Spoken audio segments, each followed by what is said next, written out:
Setting the Sony a7R V up for photo and video. I'm a run-and-gun photographer and filmmaker that covers a wide range of different events, and because I use my camera in such a hybrid fashion, my a7R V is going to be used in the same way. So in this video, we're going to go through all the different photo and video settings that I've set up in my a7R V and that you may want to consider utilizing as well. Now maybe a couple of different points before I begin. Number one, even though I'm going to be going through a lot of different settings and options in the camera, I might not touch on every single thing. Therefore, if you do come across something that I don't talk about, it is more than likely because I'm leaving it as the default value that Sony has provided. But if you do have any questions about specific features in the camera, feel free to utilize one of Sony's two help guides, either their official online help guide, which I will link to in the description below, or the actual built-in help assistance that Sony provides via the trash can button when you're navigating the menus. This will be of varying degrees of usefulness depending on what feature you're looking at, but it is something to definitely consider if you're looking to learn a bit more about what this camera can do. And number two, if you do wish to just load all these settings that I've set up here in one go, you can visit my website, which I will link to below, where I have a link to the specific settings file that you can load on your memory card and load in this camera directly. That said, there's a lot of different options here, and so you may want to customize things to your own liking, and so that's why we are going to go through each and everything here. So let's begin. All right, so I have my a7R V here in the photo mode currently, and so we are now going to enter the menu. Now, a couple of things I want to point out once we enter the menus. So you're going to notice the My Menu setting, where you are able to basically add a number of different items from the menu system into your own form of a quick menu, so you can access maybe the 5 or 10 most common things that you usually would set or utilize within the camera. This is definitely a personal choice if you want to use the My Menu option or what you would necessarily want to put in there. So I'm not going to dig in too deep here, and I will leave that as something you can explore on your own. That said, one thing worth calling out within some of these newer Sony bodies is the main or sort of quick menu options they have added by default in these cameras. What you're going to notice here is that Sony's already included a main menu option that includes, I would say, 80 to 90% of some of the most common functions photographers and videographers would use or need to access and set on the fly when shooting in a number of different scenarios. Then again, this is just what Sony's provided by default and their assumption of what most folks would access, so if you do have any differences or things that you'd like to see and would more commonly like to utilize or change, we'll have a number of other opportunities later on to set that and to customize the camera in different ways. All right, so let's first move on to the shooting menu section. First thing here, we're going to go over to the image quality and recording option, and you'll see the JPEG HEIF switch. This basically will let you choose if you want to shoot common JPEGs or HEIF equivalent images, which get you closer to sort of an HDR image. Now, JPEGs are the least quality option here, and HEIF has come a long way in terms of support even just within the past year, but I typically just choose to leave this on JPEG, and if I want a higher quality option that I'm going to really use to edit later and do more post-processing with, I'm going to leave that to raw images, which we'll talk about in a bit. Next is the main image quality settings option, which we're going to talk through a few different things here. So in the camera, you're going to have the option to shoot either RAW, JPEG, or RAW and JPEG photos. In my case, I usually like to choose both RAW and JPEG, and this is usually because of a couple reasons. Number one, of course, RAW is going to allow for the most flexibility in terms of being edit and push and pull that image in a program, say like Lightroom Classic or Photoshop, but JPEGs are a nice quick option if you want to pull a quick photo or two off of camera to give to someone, say in a quick shooting scenario, whether that's real estate or a concert, and you don't necessarily want or have a lot of time to do post-processing on that. If I were only picking one, I would normally just go with RAW, but a lot of my gigs, I will do RAW and JPEG just to have that option. When it comes to the RAW file type, we're again going to have a number of options here. So you have really a few different flavors of RAW to consider within the camera. The best option you're going to have in the camera in terms of quality is uncompressed RAW. This is going to be really a very massively large file size in terms of the photos you're taking, but if you're shooting a subject that has a lot of detail or any gig where you know a photo is going to get blown up later or highly pixel peeped to the nth degree, this is something where uncompressed RAW is really good because you don't want to necessarily cut any corners in terms of the quality you're capturing. Now at the other end of the spectrum is going to be compressed RAW, and this is something that's going to get you the smallest file size you can get while also allowing for the highest frames per second that you can shoot in the camera with the mechanical shutter, which in this case is 10 frames per second. Honestly, I don't think the quality difference is incredibly huge, and for a lot of quick run-and-gun gigs, whether that's real estate or very quick sort of event, portrait work, I think compressed RAW is actually a very suitable option, and I often leave my camera in compressed RAW a good chunk of the time. Now, a good middle ground that Sony came up with within the past year that's also on the a7 IV is the lossless compressed RAW option, which again is sort of providing a blend in terms of file size between pure uncompressed RAW and compressed RAW, but being lossless in terms of compression is supposed to maintain a better degree of detail compared to, say, compressed compressed RAW. There's certainly a lot of options that you can play with here, but I would say if you want the highest quality and are not concerned about size or speed and needing to go fast with shooting, uncompressed RAW is going to be your best bet. And conversely, if you're more concerned with saving card size or getting the fastest speed you can out of the camera with its mechanical shutter, I would lean more towards compressed RAW. And again, if you need sort of a middle ground here, you can play around with the different lossless compressed options. But just to quickly demonstrate what I'm talking about on the speed side here, let's say we were to go with compressed RAW, and I changed the drive mode not from single shooting, but to high shooting, and essentially the highest setting that we can. Let's just do some continuous shooting here. Now, whether you can tell or not, that was 10 frames per second shooting, or the highest the camera will go with its mechanical shutter. Now, if we were to instead change this back over to, say, one of the lossless compressed formats, you're going to notice a reduction in the speed here, such as... Or again, if we change this to go from lossless compressed to, say, uncompressed RAW, you're going to notice the same slower speed. So yes, the type of RAW you select is going to impact how fast you can shoot in the camera using its mechanical shutter. So making sure we change this back to compressed RAW. If we move on to JPEG quality, this is only relevant if you're shooting JPEG. I tend to leave this on extra fine, mostly because JPEG is a fairly lossy format anyway to begin with, and so I want to maintain as much detail as I can if and when I'm actually shooting JPEGs. That said, in terms of JPEG image size, you do have a few options you can choose here, whether that is the largest or utilizing the 60, 61 megapixels of the sensor, the medium size, which is 26 megapixels, or a small, which is 15 megapixels. Again, if you're shooting something that's really quick delivery and you don't need something that's particularly high quality and JPEGs are suitable, you can maybe utilize the medium or small option here, but typically, again, I might leave this just at the large setting and change this if and when I need to. Now, once we move on to the aspect ratio section, I'm going to leave this at 3:2. This is sort of the standard format most photos are in, and I think there is no reason to really change this. In terms of some of the remaining file format options that you can see here, these pertain to movie shooting, and we're going to skip over that and cover that later. APS-C's Super 35 shooting, we're going to actually leave that off by default. We're going to set this a bit later to use as a custom button, so we'll come back to that in a bit, but typically by default I would want this off and not activated. Long exposure noise reduction, I will leave the default as on. This is going to essentially process some noise reduction if you're shooting a long exposure shot, say something that's dark, so it will take a little bit longer to process the photo in camera, but I do think it can be useful to actually apply. High ISO noise reduction, I'm also going to leave as the default here as normal and not change anything there. Again, this could have an impact on processing time, but I do think it is useful. Color space, we're going to leave that as the standard sRGB, and for lens compensation, we're going to leave this as the default values here as well. Now, if we go back to the media settings options, we're going to have a few things. Of course, format is where you would go to format your card, depending on which slot it's in. We're not going to do that now, but just helpful to know. This is something you'll certainly come back to. So with record media settings, this is where we can choose how we want to handle, say, maybe simultaneous recording, if we want redundant copies of different things that we're shooting, or to be able to auto switch from one card to the other if one card fills up. Again, to exemplify this quickly, if we wanted to write photos to two cards at once, we could go in, say, on the photo side and choose simultaneous recording. We could do very much a similar thing on the video side as well. And if we wanted to ensure that when one card filled up, the other began being used almost instantaneously,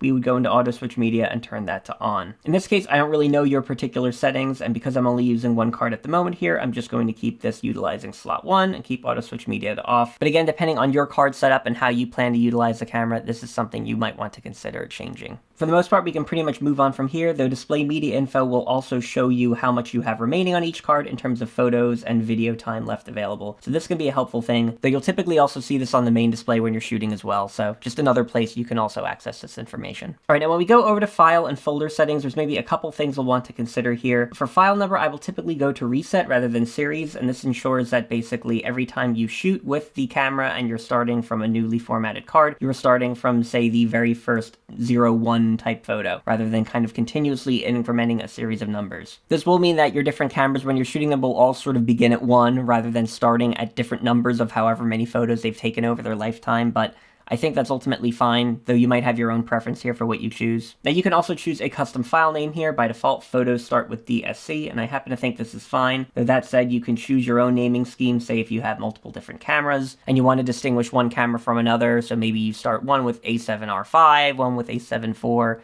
etc., so you know which camera is which. From here, I'm not going to talk about too much more, but a couple of quick points to note. If you do wish to write certain copyright information to each photo that you take, you can actually set that you are the photographer taking those photos. You can set your own copyright notice on these photos, and ultimately this will get written to the metadata of each photo that you take. So this could be something if you want to sort of have a way of watermarking or stamping that these photos are your own in case they get passed around without your knowledge. That is something you can do. And in a very similar vein, you can also choose to write the serial number of your camera to each photo photo to be added as metadata. So again, if you want that information on there, I don't think it's particularly needed in this case, so I'm going to leave it as the default of off.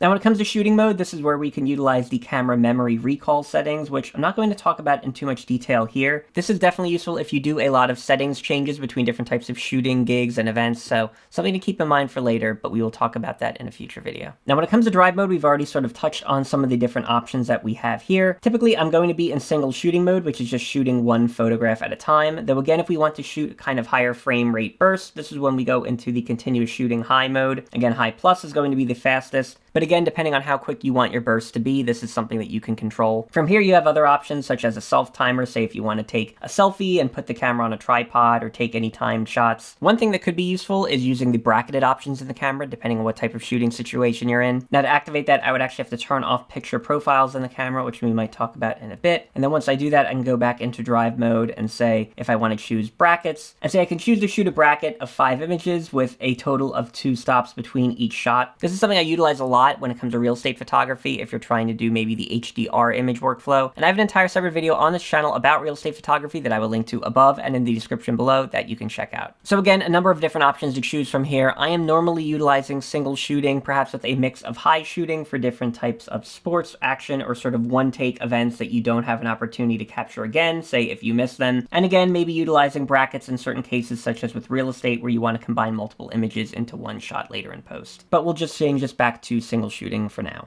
Again, we just sort of talked about bracket settings. One thing I will typically do is make sure to set a self-timer during bracket, which will basically give you a bit of a cushion if you're taking a photo. So let's say if your camera's on a tripod, once you hit the shutter button, you won't have any shake from the tripod introduced into your photos because you're waiting a couple seconds before the shots are actually taken. Maybe 10 seconds is useful if you're shooting a room, say with mirrors, and you need to quickly get out of the shot, but definitely a useful setting. I at least usually keep it as 2 seconds as a default. The rest of the things here I'm going to leave essentially as the default. Now when it comes to interval shooting, this is actually something that's useful if you want to, say, take a collage or a series of images, say for a time lapse, and combine them later in post in some way. I actually think SNQ mode is maybe an easier route for some people if you're trying to approach time lapses for the first time to get them combined in camera. And I do have a separate video on this channel that, again, I'll link to above and in the description below that you can check out. Needless to say, I'm not going to go in depth here in terms of the different options you have in terms of being able to set this for a particular time lapse, but this is where you would go to set this if you wanted to shoot a photographic time lapse in the camera. Now, something cool that the A7R5 can do is the pixel shift multi-shoot mode. This is going to take basically the full width of the sensor and allow you to take either 4 or even up to 16 different shots that you can combine as raw images later in post to form an even higher quality megapixel image. So say in the case of 4 images, not just one 61 megapixel shot, but say a 264 megapixel shot when all is said and done. Something I haven't really used much and probably won't in most practical cases, but it is there if and when you need it. So now we're going to go into the shutter silent settings. For silent mode settings, typically you're going to want silent mode off. This is because if silent mode were on, it would basically be utilizing the electronic shutter in the camera, which we really don't want to use. In terms of pretty much anything else here, like the target function settings, I'm going to leave this as is, just as you see here. With the shutter type, as we just noticed, we're going to want to utilize the mechanical shutter, because again, the electronic shutter in this camera is not quite up to par with, say, something like the A1, so we want to really utilize the mechanical shutter for most photo situations that we're taking. Electronic front curtain shutter I will leave as on as a default, and pretty much most of these are also defaults in terms of release without lens or release without card. We'll just leave these as they were set by the factory. Now, anti-flicker setting could be potentially useful and is something we're definitely going to touch back on when it comes to video. Basically, if you're encountering any weird flickering or sort of color banding when you're taking shots in a particular environment, you may want to try turning that on and see if that makes a difference. For the most part though, I don't encounter too much issue with this on the photo side, and so I typically leave it off as it is by default. Now, once we go over to image stabilization, we have the option to turn that on. And much like we would want this on for video in most cases, I'm going to leave this on for photo as well, and pretty much always ensure it is on. And then steady shot adjustment here, we're going to leave this as auto, so it will automatically detect what and how to utilize this depending on the lens we're using. Zoom, I'm going to mostly skip for right now. We might touch back on this when we get to video in a bit. And then when it comes to shooting display, again, you can sort of choose here what you want to show on screen when you're shooting different things. I typically utilize the rule of thirds grid all the time when it comes to photo and video to help frame up shots in a particular third here. This is something that actually doesn't come across on the HDMI feed of the camera, so I'll try to get a shot of this separately. But again, you can choose different options here like the square grid or diagonal and square grid, depending on what your needs are. I do think rule of thirds is helpful, at least in my case. And of course, if we're utilizing one of these like the rule of thirds, we are going to want to make sure grid line display is therefore on, so it will get displayed. The other thing I do want to talk about, of course, is live view display setting. This is pretty much something you're going to want to turn on here, and this this is going to be really important when it comes to photography in a lot of different cases. Let me explain why. So right now, if we go back to the main menu here, you will see that I've actually added to the function menu, which we'll cover later. I have live view display set to on. What this ensures is that the actual exposure value the camera is seeing and metering and the white balance it's detecting is displayed on the LCD screen in the viewfinder. But let's say for a second we were to instead turn this off. If I were to then say maybe change the exposure drastically and really make this image dark,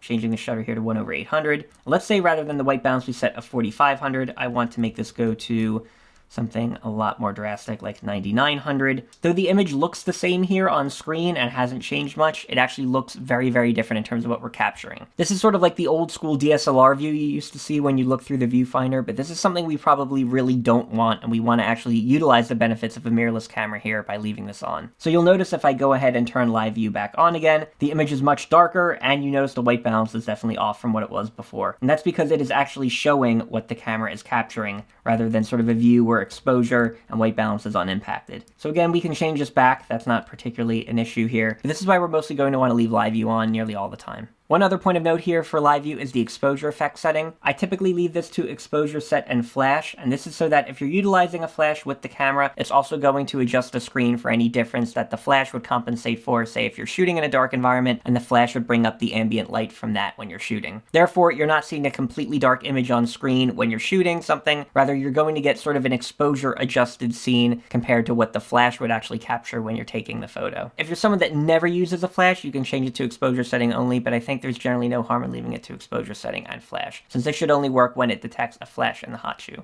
Okay, so now that we are out of the shooting menu, let's go over to the exposure and color setting. A number of things here we're going to skip and talk about more so on the video side, but I do want to touch on a few different things. Of course, in the main exposure section, you have ISO, where yes, you can set the actual ISO of the camera, but something most people don't know is the ISO range limit that exists. So this is where in the camera, if you do choose to limit and set a different minimum or maximum than say the camera allows by default, you can choose to maybe select a higher minimum value ISO that you would let the camera start at, or you can choose a lower maximum value if you want to prevent noise in certain situations. I tend to leave this at the default of the full range of the ISO values, but something you can choose to set if you want to. In terms of a setting that's also related that doesn't get talked about much, if we were to go into the main ISO value and go all the way down to ISO auto, what you will see here is actually a separate ISO auto minimum and ISO auto maximum. And you'll notice these are defined in slightly more restricted terms. A bit of a higher minimum and certainly a lower maximum to prevent noise here. Again, this is where you could set this and change this to different values if you so choose. I again also leave this typically at the default, but just bear in mind that ISO auto minimum and maximum is different from the full ISO range minimum and maximum that we just showed. Going back here, if we go to exposure compensation, I don't really do much with exposure compensation, so I will leave this as is. For metering, I do think it is useful to utilize, and I certainly utilize the multimeter, which you will see here on screen as I'm now pointing to. Multi-mode, I would say, is useful in most cases, as this is going to utilize the entire kind of balance of exposure of the screen to gauge what your exposure is. But if you do wish to choose just the center of the screen or pick a certain point, then locate that to judge exposure, this is where you can change those settings. I also do leave face priority multimeter on, so that it's choosing to evaluate the exposure of faces when utilizing the multimeter. And pretty much the rest of this I'm going to leave as is. Flash settings are a bit interesting here. I'm not going to cover them too much in depth, though definitely let me know if you'd like to see something on maybe a basics in terms of flash photography setup, because I could run through that,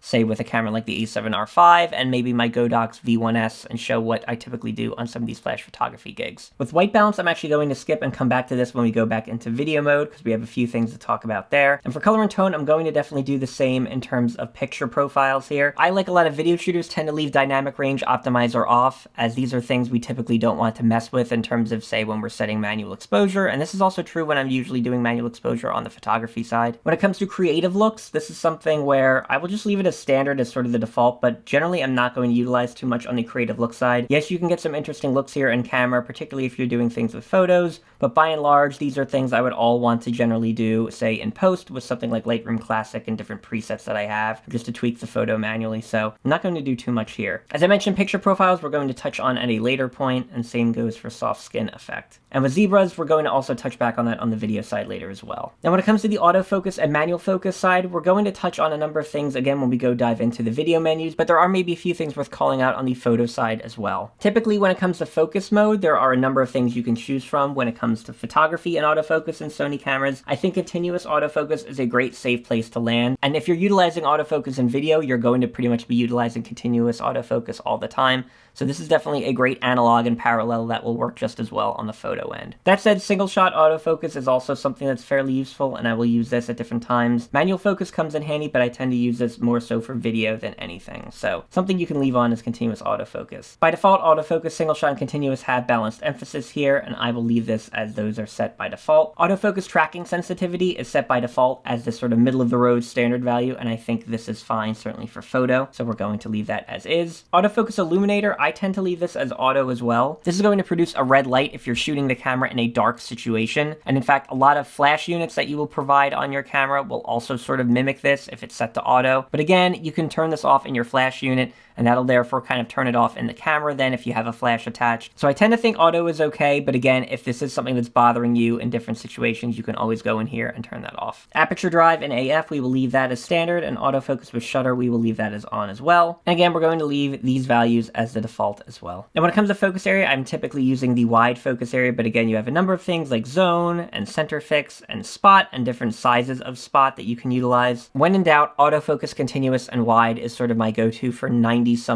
of gigs and situations, and it really works well in so many different cases, particularly as Sony autofocus has gotten even better and better over time, and this camera is no exception to that. Focus area limit, this is where you can actually choose to set what different types of focus areas you want to allow in the camera or not. By default, all of these are enabled, and I see no reason to limit or turn these off, so I will just leave that as is. Focus area color, I am comfortable with white. You can choose red if you like, but I think white is sort of unobtrusive and is fine for the screen. And you can also choose to register different autofocus areas in the camera, say for quick recall. I don't tend to use this much and don't think it's particularly applicable unless you're using it in certain situations, like with sports. So I tend to leave this as off, but again, something you could explore more if you so choose. And for the rest of these settings, I'm pretty much going to leave them at their defaults here. Now, subject recognition, when it comes to this camera, actually has a lot of different things available to it. I would say the autofocus capabilities of the a7R V are almost worth their own video within themselves. So maybe we'll save that for a different video. But definitely worth noting that you want to have the subject recognition on so that you're detecting different autofocus subjects if and when they come into frame. This is also where you can change the recognition target from human to animal, bird, to insects, to different objects like cars, trains, and airplanes. And each of these has their own granular set of different settings that you can choose. Human, I would say, is relatively straightforward. I would leave this as the tracking shift range is standard. And pretty much I'm going to be in human mode a vast majority of the time. For the recognition target selection setting, I'm going to make sure that it can detect all the different options that the camera allows. Right, left eye select, I usually leave this as auto, but again, if you do wish to choose which specific eye it's focusing on in a particular scene, say maybe if you have someone leaning towards a particular side of the frame or with one side of the face closer to the other,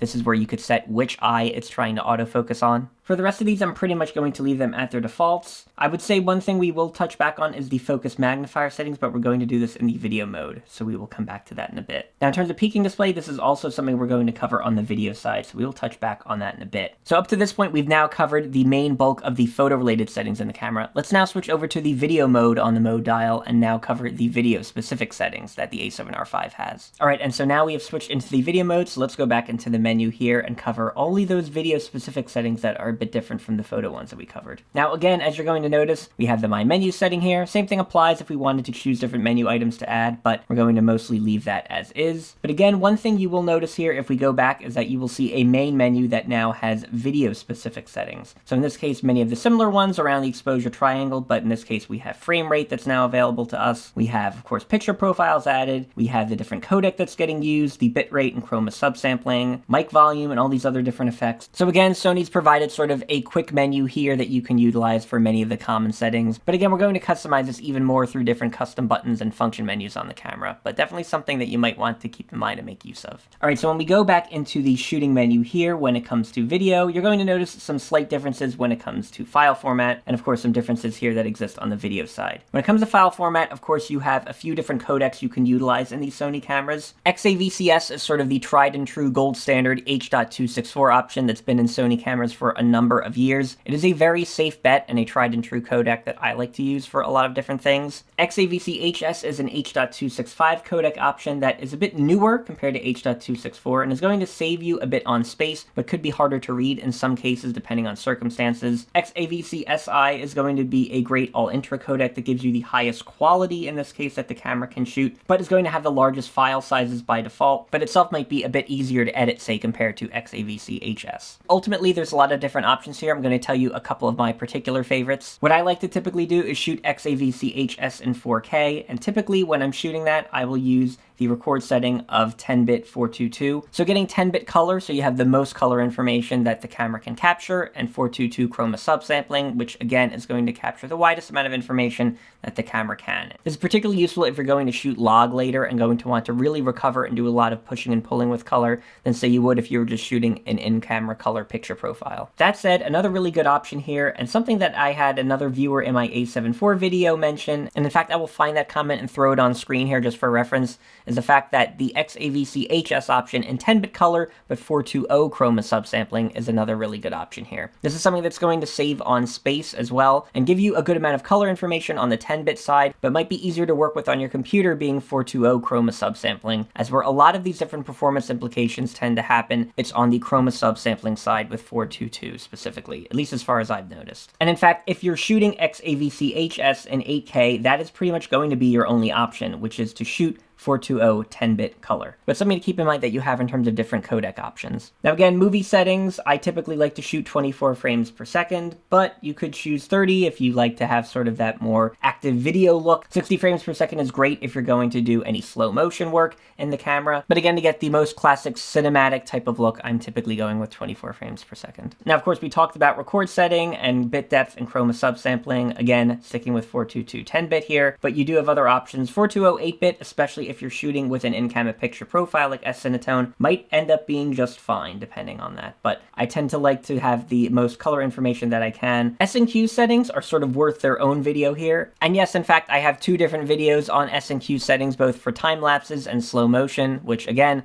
I will link to above and in the description below. For the most part, I have my basic settings set here just to be in a 24 frames per second recording frame rate, a frame rate of S&Q of 1 frame per second, so basically capturing only 1 frame per second when filming, and then again, pretty much choosing the same record settings in terms of bit depth, chroma subsampling, and the bit rate that we talked about earlier. This allows for sort of a generic way to capture a time lapse within the camera, let's say. But again, there's a lot of different things you can do with S&Q mode. I'd highly recommend checking out those videos and exploring it more. One thing to keep in mind is if you're going to shoot slow motion with S&Q mode is the fact that this does not capture audio, where say as if you are capturing 4K 60 just natively in the camera, not in S&Q mode, you will have audio with it. This is why in a lot of cases when it comes to slow motion, I'm typically just shooting 4K 60 regularly in the camera and not doing it in S&Q mode, because I never know when I might want to utilize the different audio that was going on, whether it's just random ambient audio, or if I was specifically trying to record something, and maybe I'm only slowing down a couple of different scenes where I want to ignore audio. From here on the video side, you also have what is known as proxy settings, or proxy recording. This is again maybe useful if you're shooting something like high quality 4K and XAVC-SI or 8K,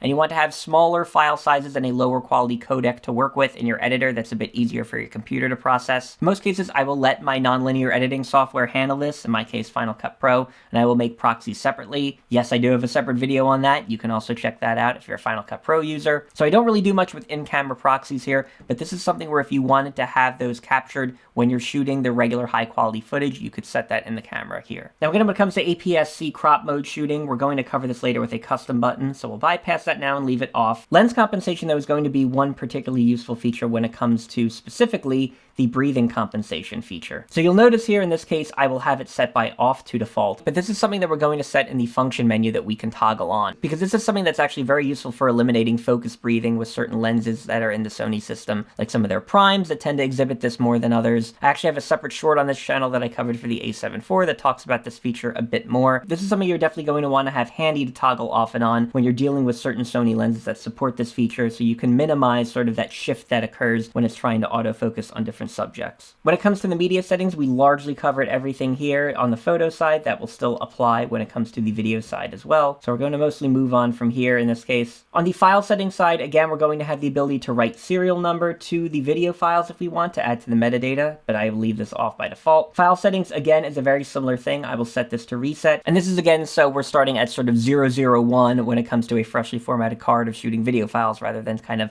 always auto-incrementing some larger and larger number when it comes to shooting clips. And yes, also here you can choose to reset that counter if you need to and you were shooting in series instead. And yes, the title name settings you can choose to set as well to a custom value. By default, video files begin with C, but again, you could set this to a camera name or some other custom format if you so choose. From here, when it comes to shooting mode, again, we're going to mostly leave this as is. Again, memory recall is something we would cover in a different video. Shutter and silent, again, we'll mostly skip over some of these things, but when it comes to anti-flicker setting, one that is notable is the variable shutter setting. We're going to actually add this to the function menu later so we can toggle this on or off more easily, but this is something that can be very useful in certain video situations, say if you're filming an LED display or a cheap light that tends to exhibit a lot of flickering. So this is something I'll regularly utilize to sort of eliminate in some of those cases, and it's probably going to be a lot more useful on the video side than, say, the regular anti-flicker setting that exists on the photo side only. And yes, if you do want to get a little bit closer to the proper 180 shutter degree rule and shoot a 1/48 shutter speed instead of a 1/50,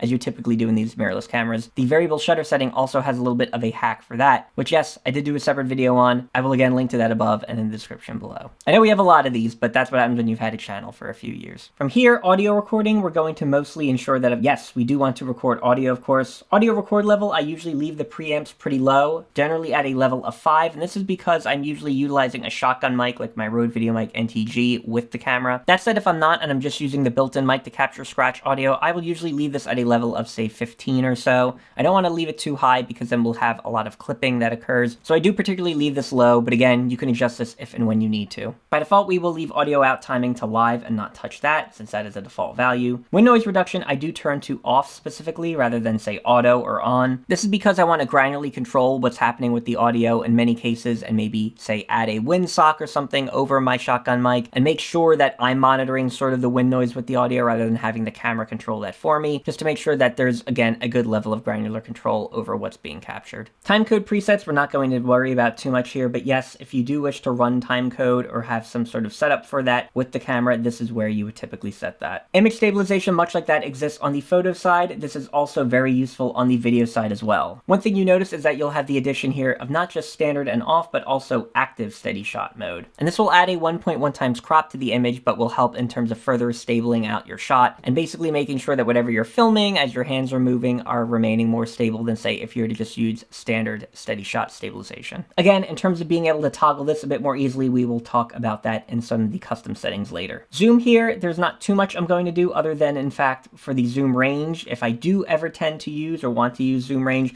I'm going to want to use clear image zoom. This is really going to be the highest quality option for using any sort of built-in zoom functionality in the camera, though by and large, I'm not going to use this too often because there are implications around kind of lessened autofocus capability when you're utilizing zoom. And in fact, in most cases, we're going to use APS-C crop mode to kind of get a little bit of extra reach out of lenses if and when we need to. But again, we'll cover that in a bit. Otherwise, going to shooting display, we covered the grid line display and the grid line type that we're using. One thing on the video side that is worth definitely setting is the emphasize record display, which is set to on here. This basically ensures that when we hit the record button, you will see a red line come around display that makes it very obvious and easy to see that you are recording. Otherwise, you would just have the red text in the top center of the screen, which might be easier to miss, say, if you're just quickly glancing at the camera. And of course, when you stop recording, the red line in the display goes away. So again, something very helpful to turn on that Sony's had in their camera since the a7S III, and that I would recommend using. Going back into the shooting menu, going to the marker display, this is something where you could choose different markers to utilize if that is useful to you. If there's one that you will typically see utilized, it is the 2:35:1 option.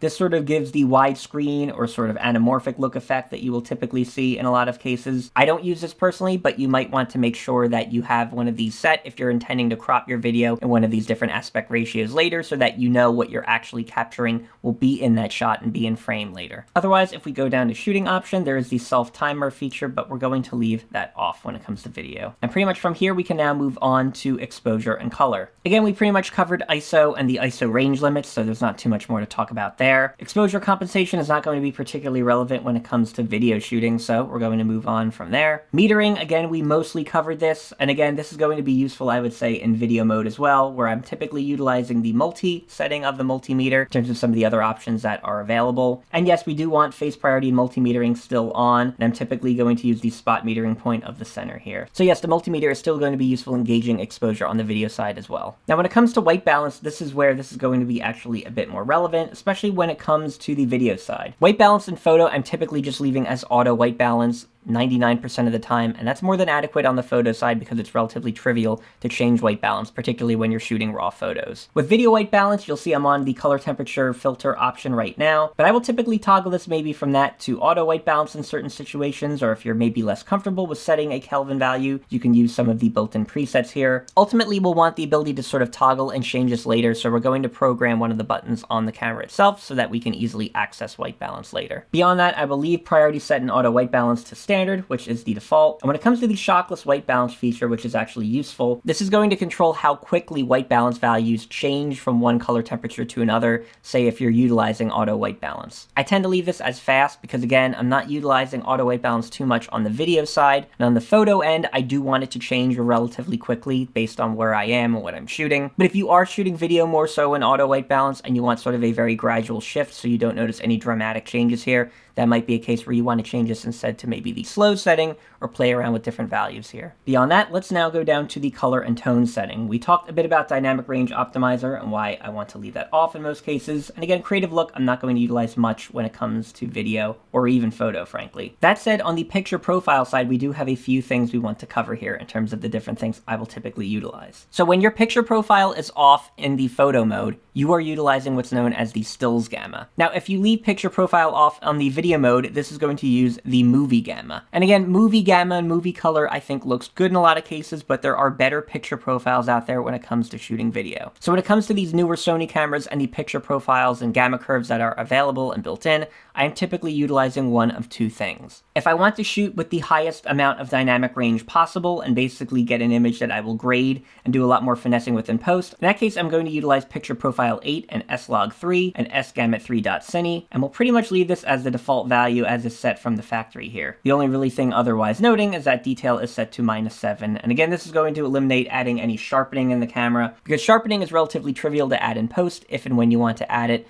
but definitely a bit of a different story when you want to remove that. Now, if I'm not shooting an S-Log3 and S-Gamut3.Cine, that typically means I want to utilize an in-camera color picture profile that is almost as is and nearly ready to go, and in which case I will utilize picture profile 11, which by default in these newer Sony cameras is S-Cinetone. I do make a couple of adjustments here by default though, compared to what the camera comes with from the factory. I do find S-Cinetone has a bit more green in terms of the color profile than I would typically like, and so because of that I add a color phase value of +3 to shift that more onto the magenta side of things.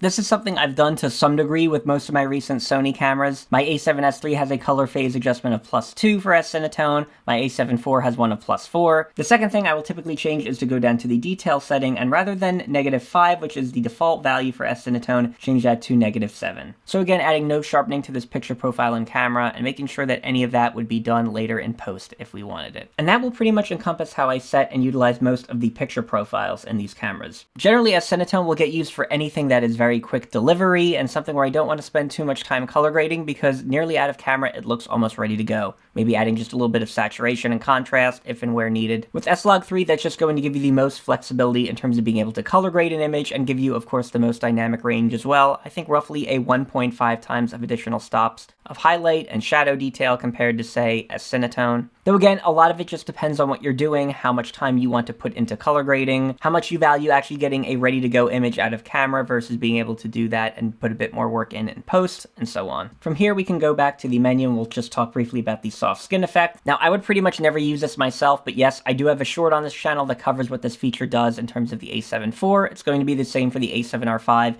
in terms of being able to remove any sort of blemishes or rough patches when it comes to skin and complexion. Maybe some of the lower settings would be useful here, but I wouldn't go too extreme with this, particularly if you're just trying it out. Fun fact though, the last time this was in any R series camera was in the A7R II. So 7-8 years later now, we have it returned to the A7R V. Going back here from the color and tone option, we have the zebra display. And again, typically in this case, I will leave zebras off by default, but again, this can be very useful if you're trying to monitor clipping highlights and ensure that you don't go over a certain threshold when you're, say, filming video or using a particular picture profile that might be a bit more difficult to expose. Ultimately, we're going to make zebras accessible for controlling through the function menu later, so we will move off of this for now, but we will come back to it in a bit. Now from here, going down from the exposure color to to the focus section, we're going to have a few different things based on the video side compared to what we saw on the photo side. Again, in terms of focus mode, we'll want to stick with continuous autofocus. You'll notice a lot less options here when it comes to the video side of things, but yes, continuous autofocus works incredibly well on the photo side, and it is just as good, if not even better, on the video side. Though yes, we will also make this a bit easier to control and turn off, say if we want to toggle between that and manual focus, and we will do so through some custom function buttons that we'll show a bit later. Now on the video side, we actually get a couple of different speed and sensitivity related settings, so at least one more that we would get compared to what we saw on the photo side. Autofocus transition speed is going to basically determine how quickly focus shifts from one subject to another, depending on what's in frame or what it's trying to focus on. I tend to like this at the middle of the road value of 4, even though Sony by default sets this as 5. I think 4 allows for the most sort of organic looking autofocus shifting compared to, say, if you want something that mimics, say, a manual focus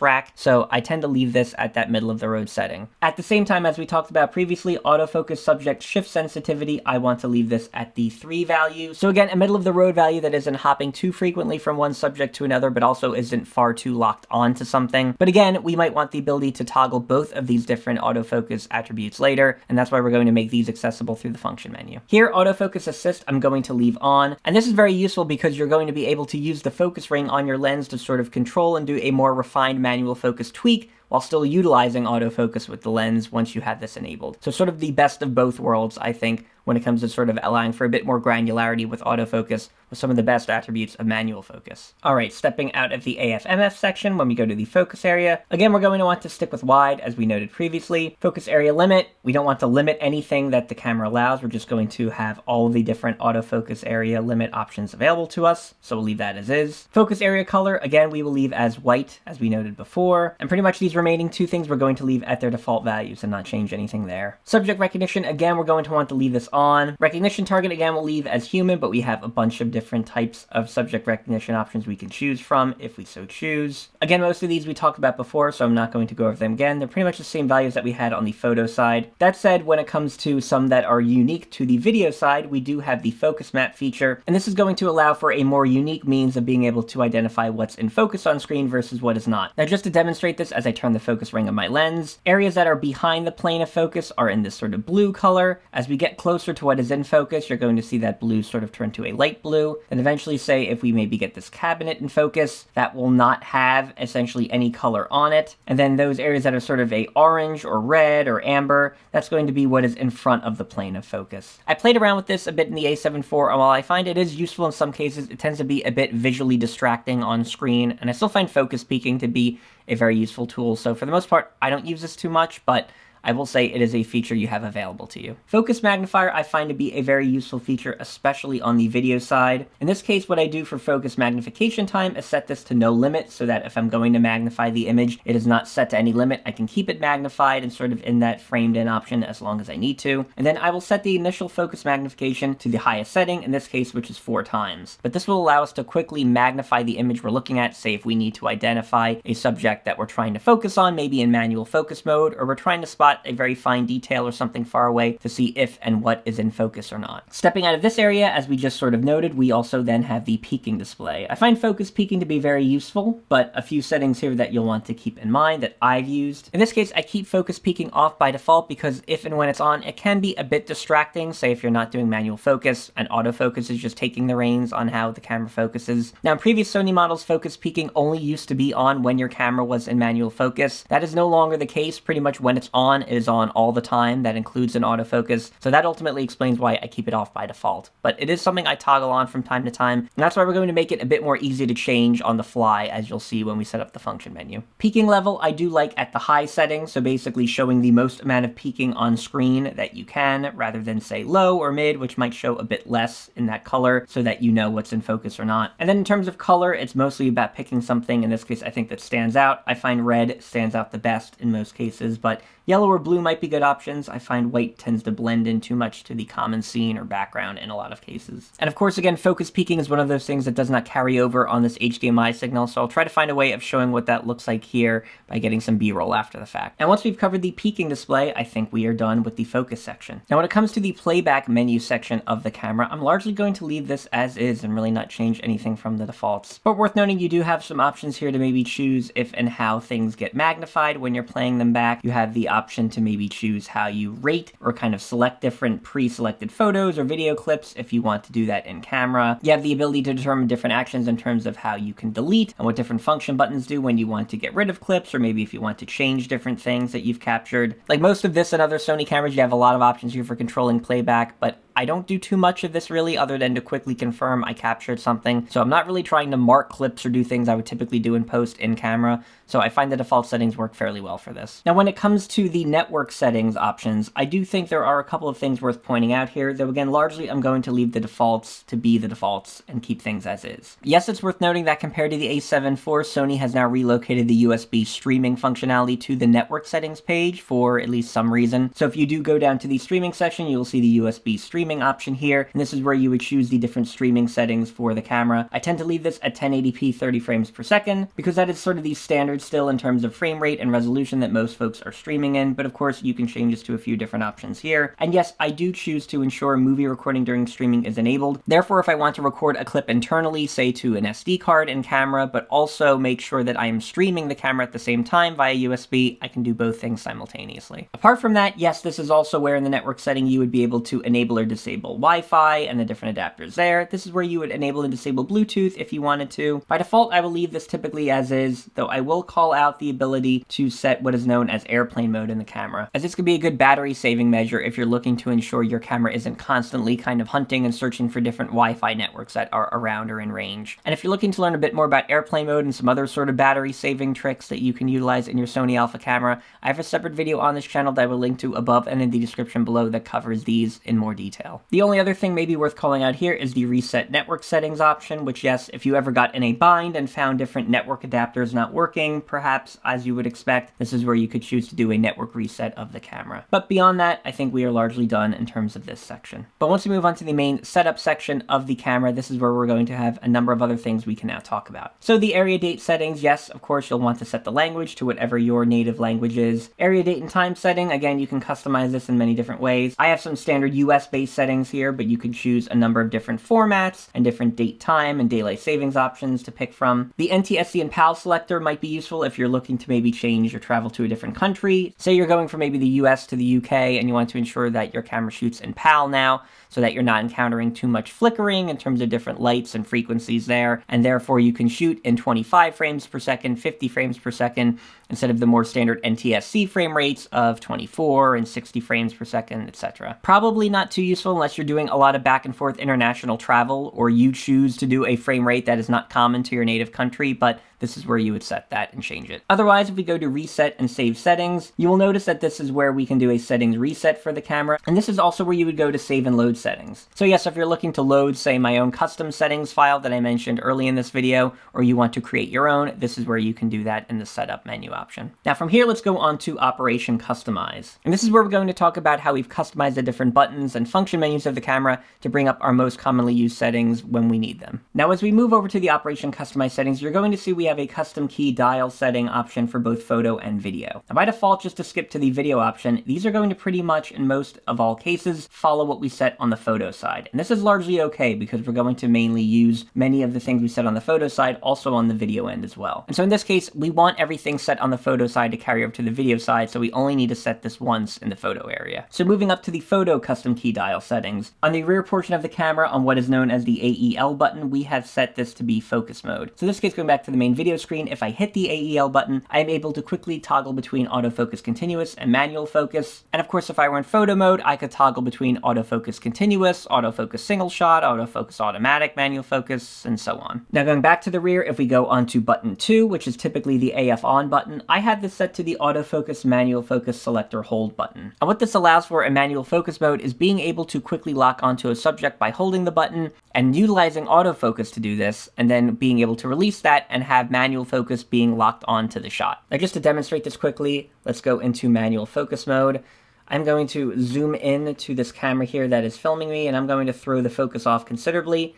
And in this case, I can hold the AF on button, and you're going to see autofocus just basically acquire the camera as the subject.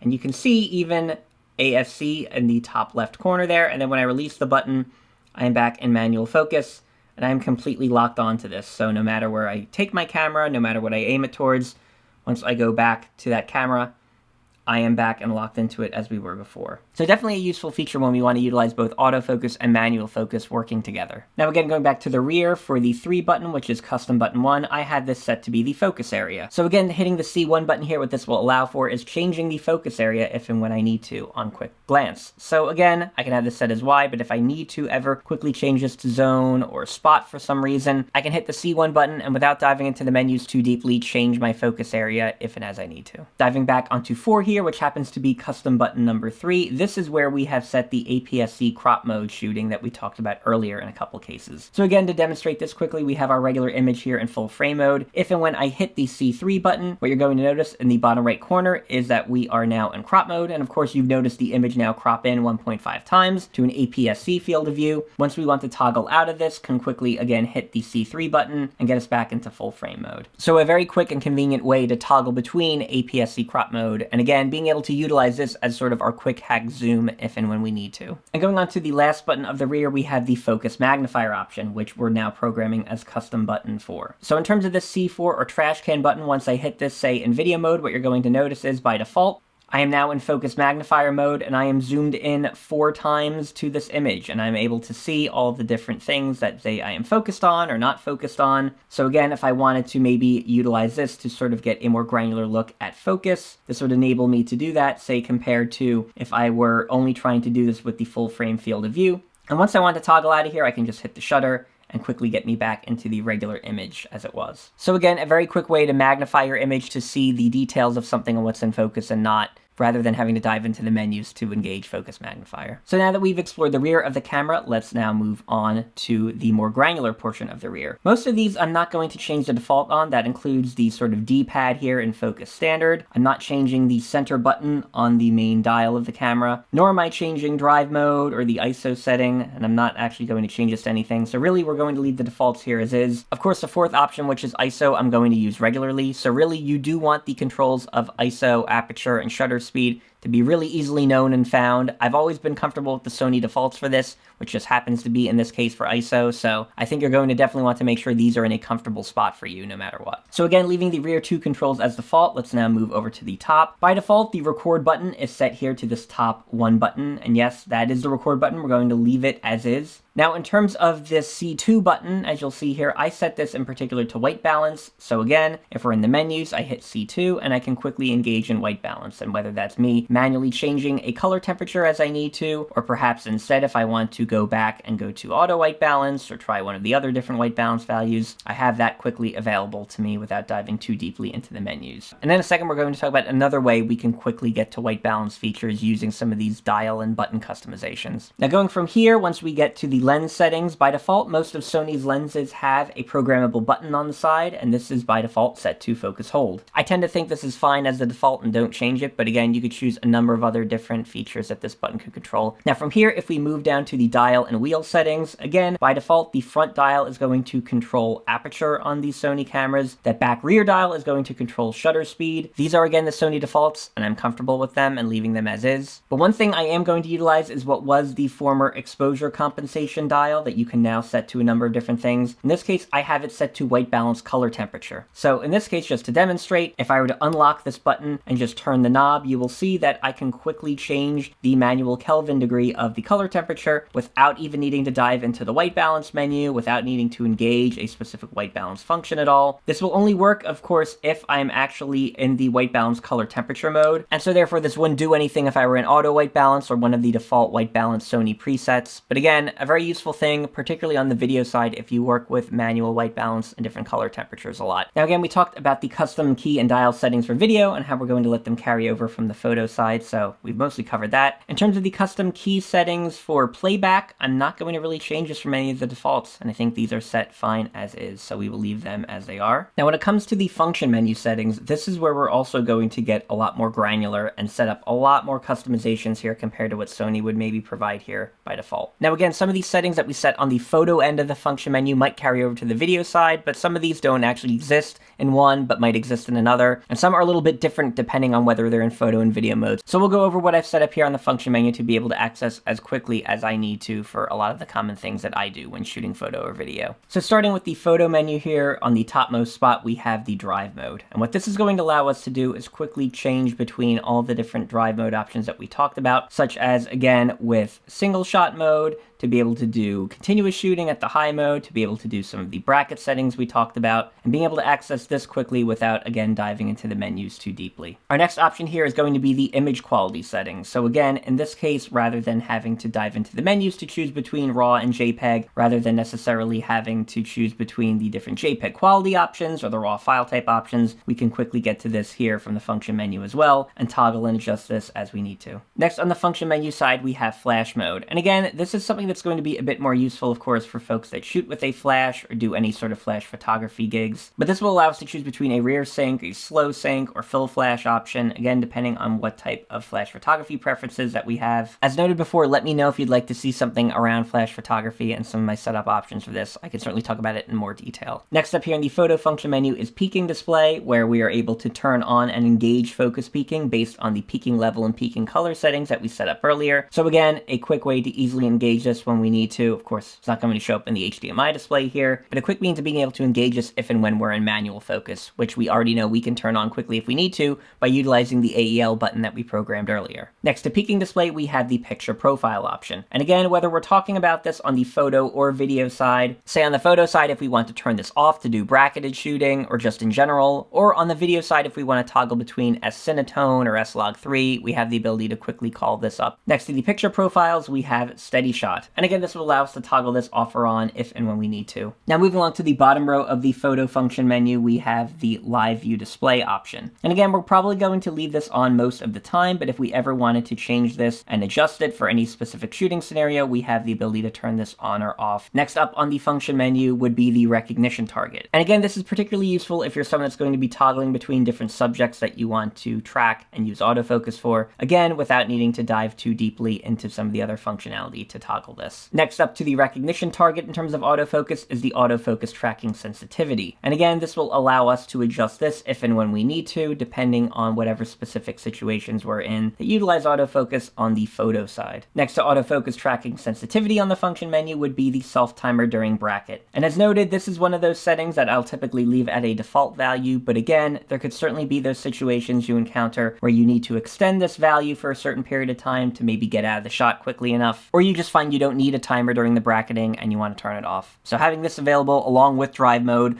along with the different file quality options, make sure I can change pretty much all of the main photo attributes if and as I need to very quickly. And now we mentioned we would talk about zebras a bit before, so in this case, next to the self-timer during bracket, we have the main zebra display control, which again is something that's not going to show up here on the HDMI feed, but if and when we need to turn it on, we can do that, and it would show up here in camera. And next to the zebra display option, we have the actual zebra level. So again, in this case, depending on what picture profile we're using, or depending on what we want sort of our upper or lower limit to be for zebras, in this case, I have it set to a lower limit of 109+, which is useful for S-Cinetone shooting. We're also then able to adjust the zebra level very quickly on the fly, rather than just turn it on or off, because again, depending on how we're shooting or what picture profile we're in, this might need to change at certain times. So now that we've covered things on the photo function menu, let's go over to the video function menu and see if and what has changed there that we want accessible to us. So to start with the video function menu side of things, the first item we have here is the recording frame rate, or recording frames per second. So what this will allow us to do is quickly change the frame rate without adjusting the resolution, the codec, the bitrate, or chroma subsampling that would typically be used with those given frame rates. So in this case, I will normally toggle back and forth, say between 24 and 60 frames per second, and this allows me to quickly do this using the function menu without needing to dive deep into other menus or even use a custom recall option to change frame rate, say in this case. Next up on the function menu here is the breathing compensation feature. And again, this is particularly useful depending on if you shoot with different Sony G and G Master lenses where you exhibit some form of focus breathing. In this case, if I were to turn it on, since it's off currently, you'll notice it will crop into the image slightly, but in this case, it's doing that crop to eliminate any focus breathing that would occur between different Sony lenses, as it might be trying to focus on different subjects and kind of move the frame in and out at its outer edges. Next up on the video function menu is going to be the variable shutter setting. And again, this is going to be particularly useful if you're encountering a situation where you have lights that are sort of exhibiting some form of flicker. In this case, you can quickly toggle this on, and you will notice that the shutter speed at the bottom left corner is going to change to sort of a decimal value that will allow you to increment increment or decrement shutter speed in a lot more granular levels than you would typically be able to. And the next item on the video function menu is the focus peaking setting, which, as you can see using that little photo icon, tells us that we've carried over from the photo function menu settings. Very much the same case as you can see here with the picture profile option, we've also carried this forward from the photo settings. The one item that's in the same position but is actually going to be a different settings item in this case is the steady shot setting for video. And this is because, as you can see, there's a video camera next to it, particularly because in this case with the video side, you're going to get the added option of not just standard and off, but also active stabilization, which as noted before, adds a crop to do a more enhanced form of stabilization if you're doing something like, say, handheld shooting and want to smooth that out a bit more than you would need to, say, in photo mode. Moving on from there to the next row of video function menu settings is the audio recording level. And again, this allows us to quickly adjust our audio recording levels on the fly. Say if we instead are not going to be using a shotgun mic and need to raise the preamp level to something a bit more usable to be able to capture audio and camera, or again, if we need to lower it because we have something like a good shotgun mic that has a gain control on it and allows us to carry more audio from the device itself and have those levels set up higher than, say, having to utilize the camera's mic preamps. Next up beyond the audio recording level is going to be yet another function that follows the photo menu, which is the recognition target setting. And again, this allows us to choose our subject, whether that's humans, animals, birds, insects, so on and so forth. Now in this case, next to recognition target, we have more autofocus settings, but these are going to be specific for the video side. First, we have autofocus transition speed. Again, I'm going to keep this more at the middle of the road setting, at least as a default. And then following the autofocus transition speed, we have the autofocus subject shift sensitivity. And again, this is a more video specific version of that feature and something that we're going to set to be whatever it needs to be at a given moment, whether very locked on, very responsive and able to shift to different things, or as we mentioned beforehand,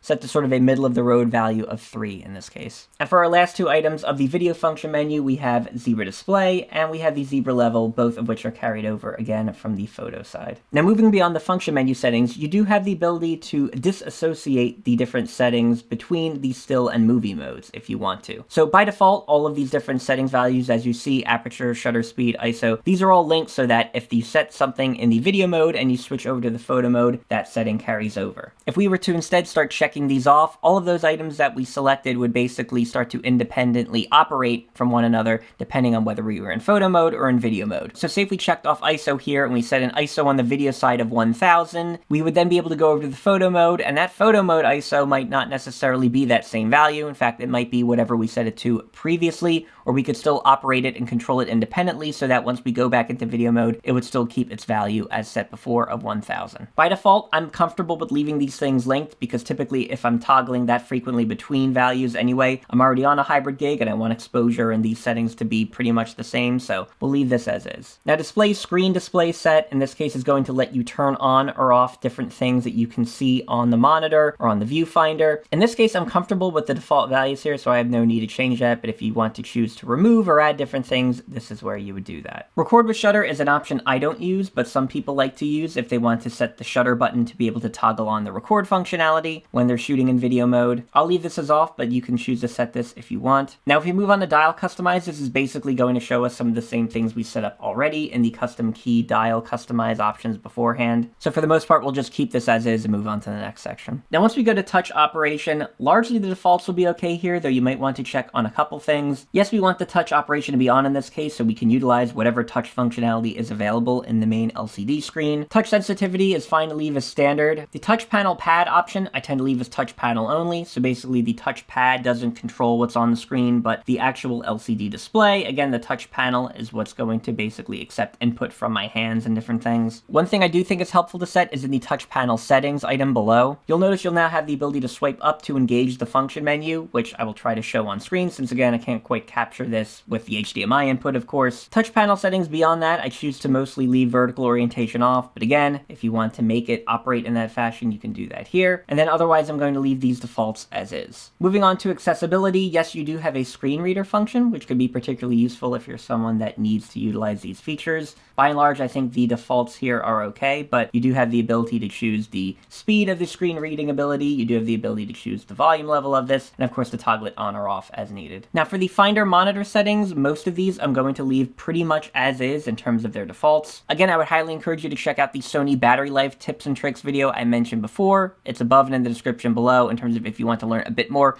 about some of these features and which might have an impact on battery life versus not, or just might be conveniences and quality of life improvements that you may want to configure and start using. A few big ones I will call out here is select Finder Monitor, which typically I will leave as auto, meaning that if you put your eye up to the eyepiece of the viewfinder, it will start using the viewfinder and show that only. And then of course, if you remove your eye from the viewfinder, it only shows the monitor. If you're finding your camera is maybe on a gimbal and something is passing over the viewfinder in the back and constantly triggering turning off the monitor, you might want to set this to one of these specific manual values, but by and large, I find auto works fine. Beyond that, monitor brightness is also very useful here. You not only have a manual option that lets you toggle the brightness to different levels manually, but sunny weather is going to be very useful if you're in any sort of bright sunlit environment where you need to increase the brightness of the display in order to see it. And one more thing potentially worth calling out might be the monitor flip direction here, which yes, if you want to specifically ensure it orients or displays content in a certain way, depending on how you're using the screen, this would be the place to set that. Again though, I think auto is fine in most cases here.